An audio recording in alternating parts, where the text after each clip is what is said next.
Either that or meeting it for dinner and lunch, so. That's what I figured. We apologize. I do not. That's what I figured. Whenever you're ready, I'm ready. I know, but I think Brad is walking in, so I was Yes. giving him a courtesy. There he is. Okay, so we're calling our meeting to order. It is 12:02 and we need a roll call. Director Cortez is absent. Director Imamura, Present. Director Moore, Here. Vice President Schreiner, Here. and President Morton. I am present also. And so I thank everybody for taking time out of their day to be here at 12 noon and thank you for making this a high priority.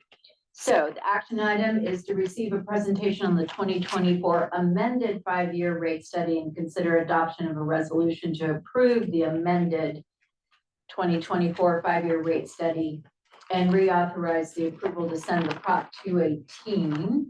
And Mary, are you starting or we're going right to Mark? Go ahead. Mark Hildebrand or? So we're going to call on our financial officer, Mary Legasca, to start. Okay, well, thank you all again for being here today. We appreciate everybody who took time off their busy schedule to accommodate this special board meeting. So last Monday, April 2022, the board approved the 5-year rate study prepared by Hildebrand Consulting, and the board also authorized its staff to prepare the Prop 218 notice. In reviewing the document, we found 2 adjustments that needed to be made.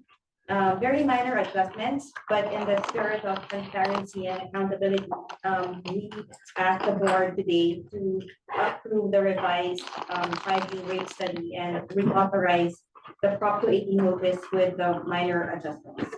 And with that, we have Mark here to provide a more detailed explanation of the adjustments. Thank you. And Mark Hildebrand is our consultant from Hildebrand Consulting, who has guided us through this entire rate study. And he has a new haircut. Guide you through for better or worse. I, obviously need to start with an apology that everybody needs to be here today. This is the first time in my career that this has happened, and I do apologize. And even though the changes are very minor, to Mary's point, I think it is really important for the trust of the board, with staff and consultants, that we are that we're very clear about any changes that we're making, even if they're just pennies or fractions of a percent.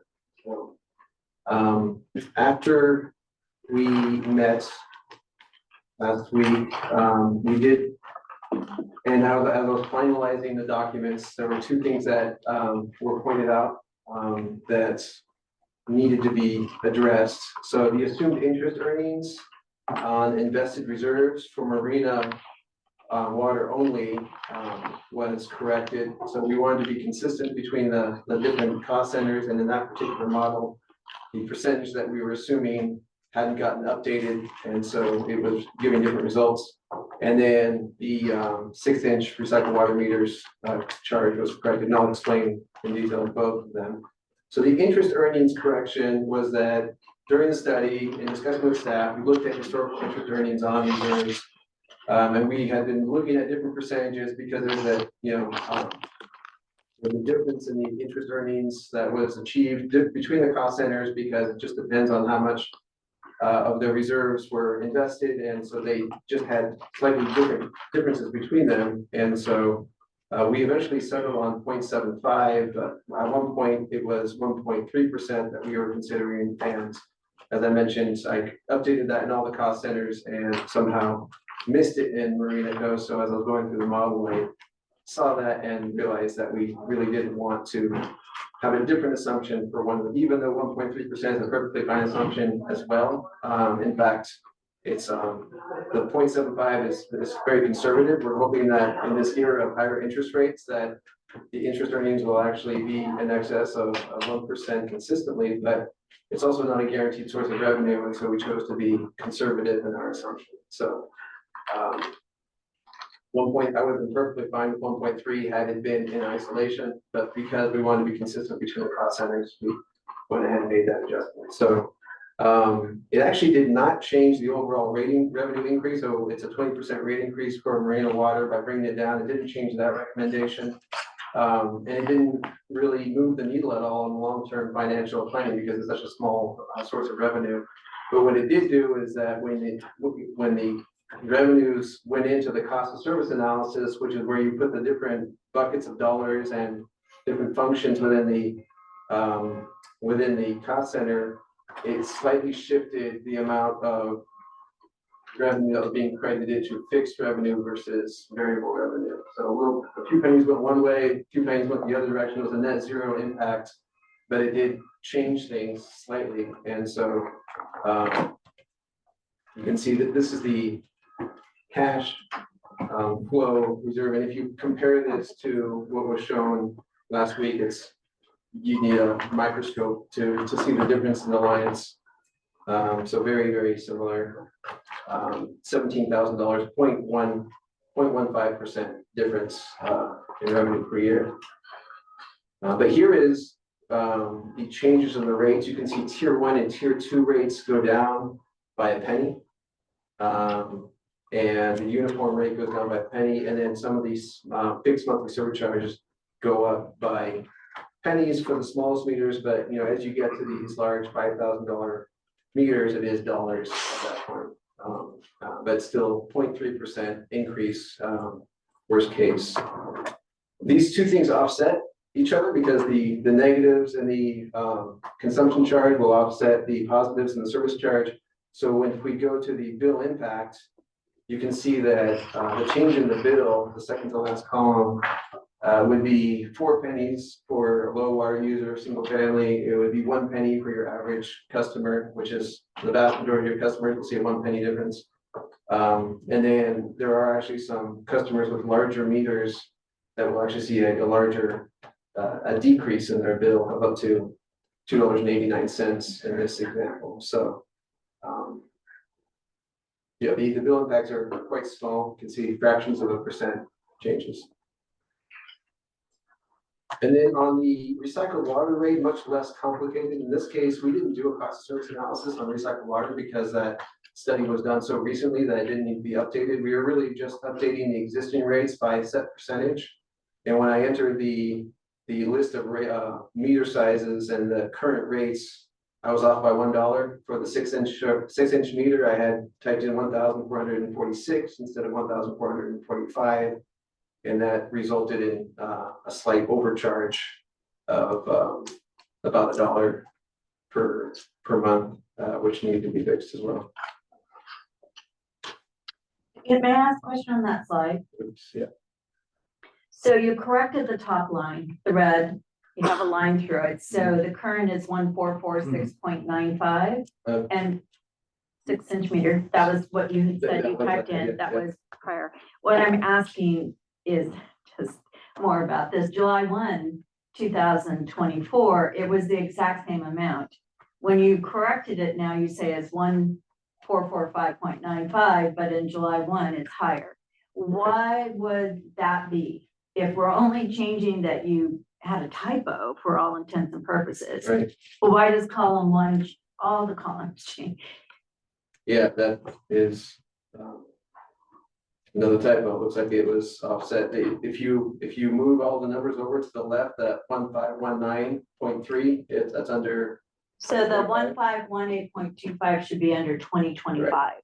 Right. So as of July 1st of 2024, it's the exact same amount as it is current, $1,445.95. Right. Okay, so it's So just an alignment in your. What I had proposed was $15.19.30 for the first year rate increase instead of $15.18.25. If you take out the red numbers and you shift them over to the left one, that's what was proposed in the last document. Which column is wrong? So I'm sorry. Try me one more time. under July 1st, 2025, the crossed out number, that should be under 2024. Okay. That's a 5% increase on the 1146.95. Okay, so the entire red line was in error. in the sense of as written, in this- but the black line is absolutely correct, and that's what we're approving. Yes, Okay, thank you. Sorry, I couldn't figure out why there was a distinction. So, Go. so just to clarify again, so the black line is aligned correctly? yes, Oh, okay, yeah, those are 5%. All the way across. okay. We're with you. Go ahead. That's it, that's the whole presentation. Oh, that's Director Moore. I have one quick question. So you indicated that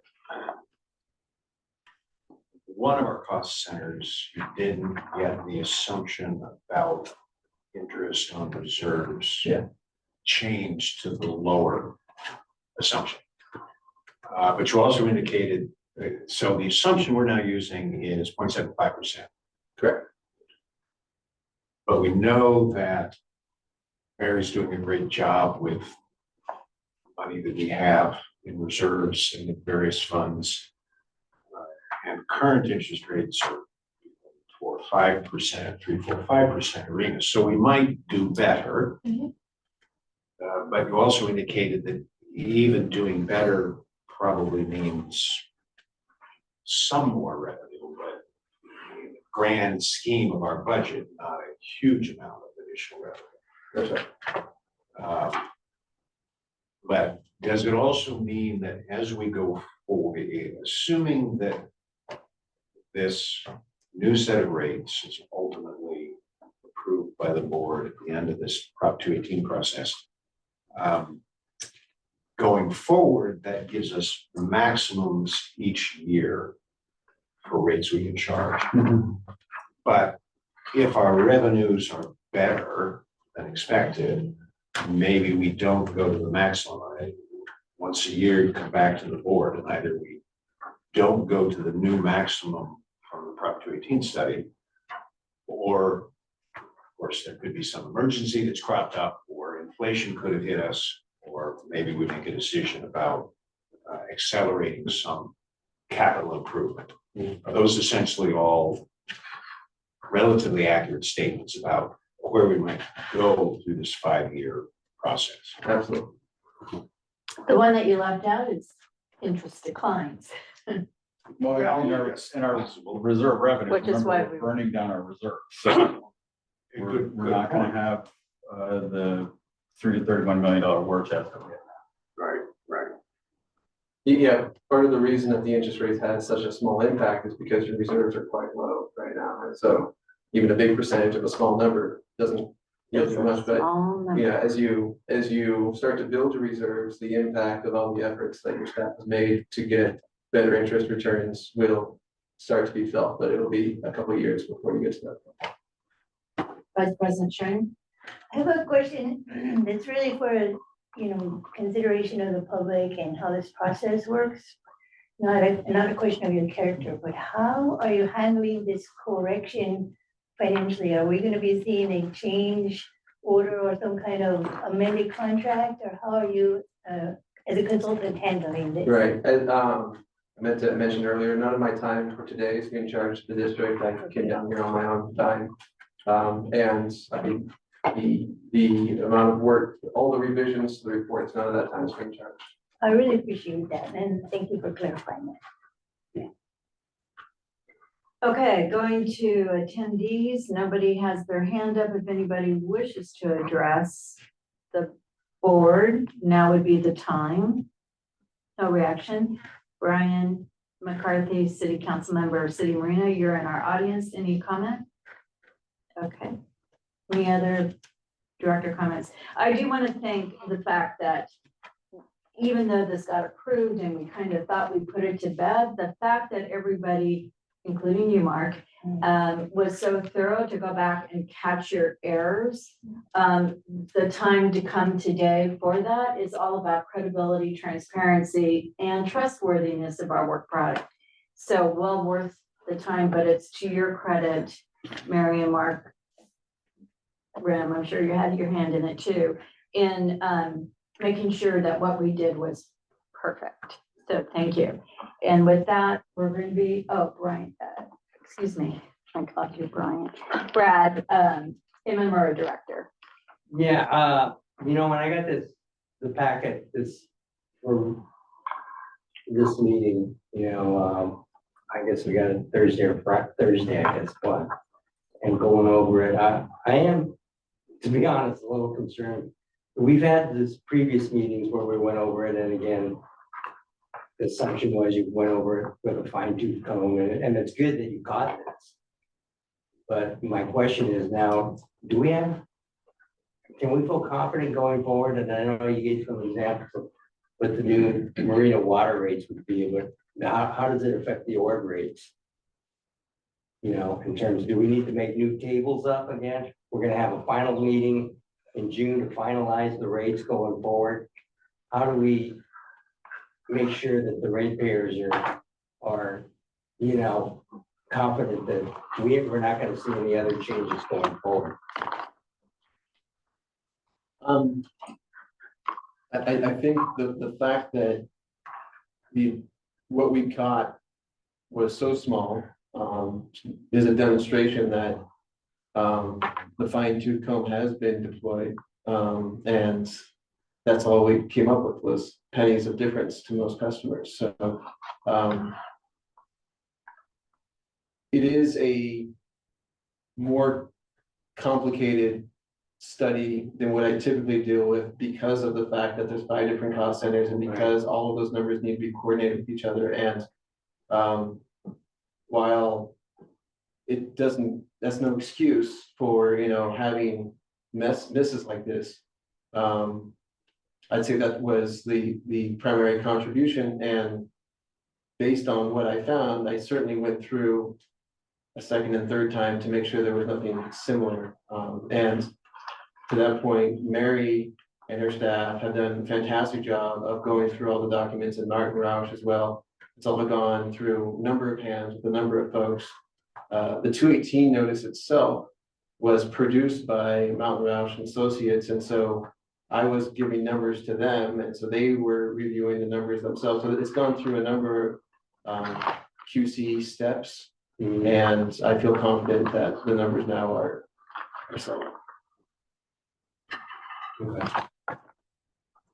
Any other comments? So with that, I would move that we approve the amended district's 2024 5-year water, wastewater, and recycled water rate study. Second. Any comment? Anybody in the audience wishing to comment? No hands are being raised. I know there's 2 actions, and I'll just vote on them separately if that's acceptable. It is. So roll call vote. Director Imamura? Yes, I have it is a yes, but it's a real cautious yes, because you know, again, hopeful that this is gonna be the final one, and again, it's not to cast any dispersions on it, but actually, it's actually a more optimistic one, that we are doing the extra due diligence, and again, thankful that even though it was small and minor, that we need to do this because we want to make sure that again, that we're full disclosure, and you know, we are humans. We're gonna maybe overlook some things, or maybe look at some things with more of a microscope, so to speak. But I'm glad we did this, so I'm a yes. Director Moore? Yes. Yes. Vice President Schreiner? Yes. President Morton? I'm a yes. So thank you. And unfortunately, I have turned in documents to the court that have typos or misspelling, and we all have problems, even when we rely on equipment to double check us. Okay, the second item is to reauthorize and approve to send the Prop 218 notice with the amended rates, and I would direct everybody to page 112. Since this has changed slightly since our last meeting, to make sure that we now have the date June 17th, 2024 at 6:00 p.m. completely written out. And the other big question was at page 116 was that our web address for the contact. This all appears in one line without a hyphenation in customer. So we have And the bullet, the last bullet on the front page will be added. the interest. Interest earnings as well as control. Thank you. So with those changes, there's a motion for approval. Second. Okay, we have a first and a second, and if there's any comment by directors, any comment from the public? 3 people in attendance, nobody is raising their hand. Mr. McCarthy doesn't want to say anything. So with that, we'll take a roll call vote. Director Moore, Yes. Director Imamura, Yes. Vice President Shiner, Yes. President Morton. Yes. So we have approved the 2 action items that were on this short agenda. And again, thank you. And well worth the time to go through everything one last time. And that is exactly why we do that in our professions, all of us in our individual professions, is to catch what might have been an error. And I personally don't think it casts dispersions on the rest of the work product. We would have found those as many times as was reviewed and by as many hands that it's gone through for perspective. So with that, we're adjourned. Thank you. Thank you. Can we sit and eat our lunch here? Go back to work.